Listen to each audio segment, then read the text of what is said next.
বলে একটা জাকির ভাইরেই পাইছি।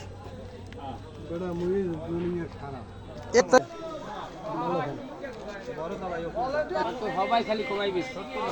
এই হবাই খালি কমাই 1 টাকা 200 নিচে কোনো মাছ বাসা কই হয় না যে কোনো পাঙ্গাস খাইলে প্রচুর পরিমাণ স্বাদ দেখতে খাইয়া পাঙ্গাস মাছ কি আছে ভাই? প্রচুর পরিমাণ ভিটামিন সি এর বর্তমানে স্থানীয় পাঙ্গাস ভাড়াইতে পাঙ্গাস বেচারা জাহিদেরা ভিটামিন বাইরে যে ভাই ভিটামিন বাইরে হ্যালো আপনি জেলা খান এটা বাদ ডাইরেক্ট পাঙ্গাস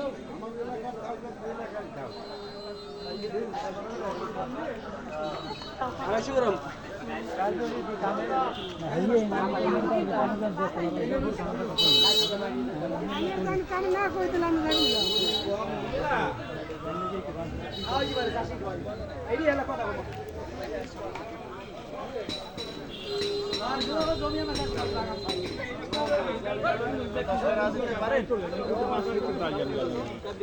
জাল চলছেন না